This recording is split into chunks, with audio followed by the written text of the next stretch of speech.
To be honest, no one would be able to manage it. How many people would have been able to read Tarawih the whole year? We wouldn't have managed it. Allah Ta'ala says, Ayyam ma'dudat. I have deliberately kept it for a certain period of time. For a short period of time. And it's Allah's hikmah, it's Allah's wisdom. That neither is Ramadan so short that you can't benefit from it. You don't feel it. You don't feel the sacrifice. We know that there are certain religions who do fast, and they fast is for 8 hours, and I think it's after that there's nothing. So you don't feel the benefit of it because it's too short.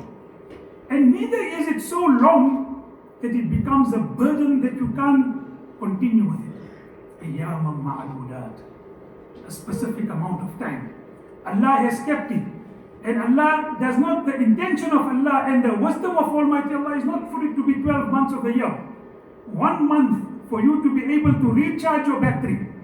For you to be able to get that motivation and the inspiration from direct ibadat and make your whole life into ibadat. Now when you go for the sake of halal risk, your intention must supposed to be correct. You're striving to get all the aspects with regard to it according to the proper methodology. And in this is the right balance between direct ibadat and indirect ibadat. May Allah Ta'ala give us the tawfiq of understanding with regard to it. Ameen. Then also with regard to istiqamat,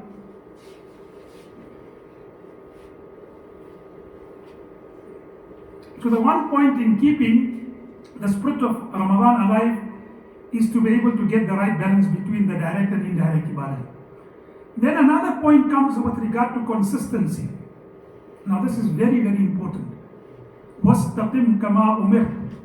Be steadfast upon what Allah has commanded you to do. You know, this is a verse in Surah Al-Hud, in the 12th Surah of the Holy Quran. And Nabi Karim Sallallahu on one occasion, people came up to Nabi Sallallahu and they said, Ya Rasulullah, you are becoming old. We see strands of white hair upon your beard. So what is the reason? Why are you becoming old? So Nabi Karim Sallallahu said, Shayyibani Hud. Surah Hud has made me old. Surah Hud has made me old. Now the ulama have left nothing to chance. They've gone through the entire surah. And when they looked at the surah, majority of the ulama felt this verse was the one that Nabi Sallallahu was referring to by saying, it has made me old. It says, be steadfast upon the commands of Allah, irrespective of the circumstances you face. Be steadfast upon salat, no matter how hectic a life you lead. Be steadfast. I'm going to read my five times daily salat on its proper time. Inna salata kanat ala al-mu'minina kitaban mawquta. Surah Nisa, 5th Surah of the Holy Quran. So I'm going to be steadfast, no matter how hectic my life might be. I'm going to remain steadfast upon the economic system of Islam, no matter how widespread interest in riba has become. I will remain steadfast upon staying away from riba. For our young people, I said, I will remain away from a relationship between male and female prior to marriage, no matter how widespread it has become amongst my peers. How do you rely? Why the ulama said, وَاسْتَقِمْ كَمَا أُمِرْتَ, was the reason why Nabi Karim Sallallahu said, Shayyibani Hud. Surah Hud has made me old. And this is the verse that ulama say Nabi Sallallahu was referring to. Remain steadfast. And steadfastness is not something that comes by an occasional burst of enthusiasm. Steadfastness is doing something consistently on a regular basis, on a day-to-day basis, with the conviction that what you are doing is correct. Consistency. Today we are living in a world, that everything is instant. Instant coffee, instant everything we got. Right? So there's a very interesting incident. They say a person from the Dihad, from the village, came to the city. So when he came to the city, so they took him to the supermarket. Now you can imagine for a person who really comes from a Dihad, like in a village. Nowadays you don't even get that, every Every small place has got its, shopping mall. I grew up in Wombats. Now Wombats didn't have shopping malls up till 2-3 years back. Now you see big shopping malls. So there used to be a time that, the people of the village and small country towns, when they used to come to Johannesburg, they used to come to the big lights and they used to be amazed by the shopping malls. Let's go to a shopping mall or something amazing. So this person from the village, he comes and he's taken aback by the glamour and the glitter and the lights of the town, and so his cousins, and then they take him out to a shopping mall. So as he's going through the aisles, he is now, completely astounded. And he comes past one aisle and he sees milk powder. So he asks his cousins, what is milk powder? They say, you put little bit of powder, you put water, it becomes milk. Now for a person coming from the jihad where he gets up 4 o'clock in the morning to go and milk the cow, for him it's, what are you talking? Powder, water, milk. So he said, this is the new technology. So he said, okay, let me understand it. So he went to the next aisle, he sees soup powder. So he said, now what is soup powder?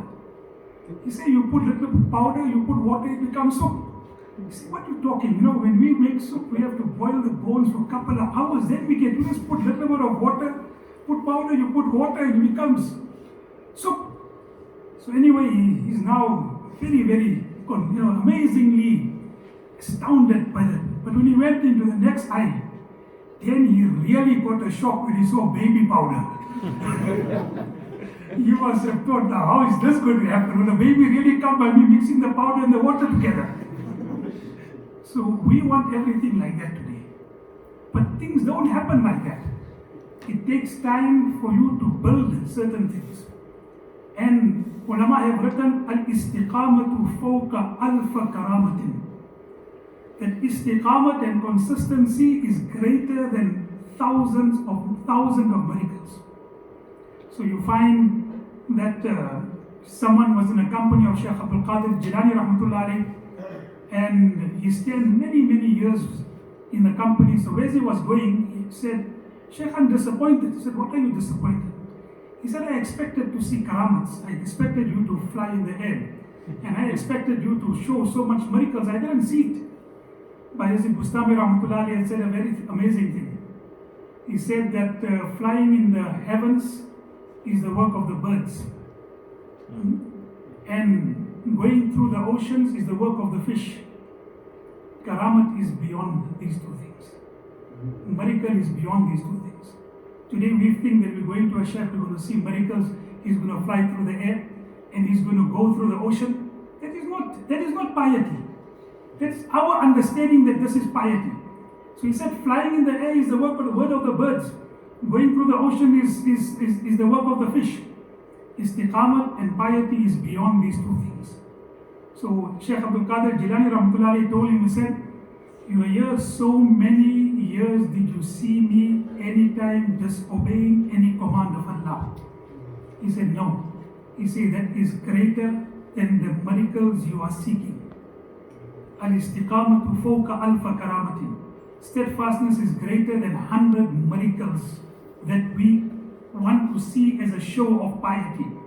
That is piety. Consistency, doing what Allah wants from you. And therefore Nabi Karim Sallallahu Alaihi Wasallam said, أَحَبُّ الْأَعْمَالِ إِلَى اللَّهِ أَدْوَمُهَا وَإِنْ قَلَّ. The most beloved deed in the eyes of Almighty Allah subhanahu wa ta'ala is that which, although little, it is done on a consistent basis. It is better in the eyes of Allah to do something consistently. And sometimes it can be something very small. You can say that I will read Surah Yasin every morning because Nabi Sallallahu Alaihi Wasallam said, you start off the day with Surah Yasin, it will bring barakah to your day.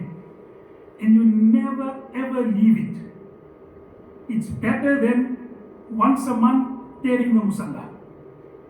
Once a month making so much sitta that the musalla gets torn. It's better for you to read Surah Yasin every day without fail. Or to say, I'm going to read 2 rakats of Salatul Hajat every day before I leave the house for the sake of my work. I'm going to ask Allah for assistance before I leave and do any of my tasks. And you do it consistently. Mention is made about Ali radiallahu anhu about Tasbih Fatimi. So Tasbih Fatimi, the Nabi Sallallahu Alaihi Wasallam told him and Hazrat Fatima to read it. So one of his students one day asked him, O Amirul Mu'mineen, in his Khilafat, how regular have you been with Tasbih Fatimi? He said, I never ever left it even on the eve of a battle. Even if I was fighting jihad and I have to meet the enemy next day, I never left Tasbih Fatimi the night before, and I never left. So basically we want to keep the spirit of Ramadan alive. These are two things that I could just present as a model. One is get the motivation from direct ibadat. Direct ibadat is very important. We sometimes make the mistake of, undermining it, saying that no, it's not so important. It is there to give us a better understanding and a better akhlaq. Akhlaq is on its place. For the sake of akhlaq and for the sake of emphasizing akhlaq, you don't have to undermine ibadat. Ibadat is on its place. It's a specific command of Almighty Allah. It is the right relationship, manifestation of our relationship between us and Allah subhanahu wa ta'ala. We don't have an informal relationship with Allah ta'ala like friends. What is the manifestation of our relationship with Allah ta'ala? Through the means of ibadat, humility, submission. And those who sometimes doubt the importance of ibadat, let them read this verse in Surah Muddathir. مَا سَلَكَكُمْ فِي سَقَرَ. The people who are in Jahannam will be asked, why are you in Jahannam? قَالُوا لَمْ نَكُ مِنَ الْمُسَلِّينَ. Because we did not perform salah. لَمْ نَكُ مِنَ الْمُسَلِّينَ. So the direct ibadat now gives us the motivation to make our mundane activities into ibadat. And it makes us get that particular indirect, I call it indirect ibadat because it can be an ibadat and it can be, something that has got to do with the world but has got nothing to do with ibadat. How do you make it ibadat? You get the inspiration from direct ibadat so that now when you go for the work, you're doing it because Allah commanded us, talabul halali faridatun, and you do it with the correct methodology. And the way to keep the spirit of Ramadan alive is always to remember consistency is the hallmark of success. The most beloved deed in the eyes of Allah is that which, although little, is done consistently. I think I'll just leave you with these two very important points with regard to keeping the spirit of Ramadan alive. May Allah Ta'ala give us the tawfiq of remaining firm and steadfast upon the commands of Almighty Allah Subhanahu wa Ta'ala at all times. There's another hadith that comes to mind, Inna li kulli shay'in shirrah. Nabi Sallallahu said each and everything has a peak. But after the peak comes the downward trend. Those are successful that remain steadfast in the downward trend. That means in the time of Ramadan you're going to have a peak.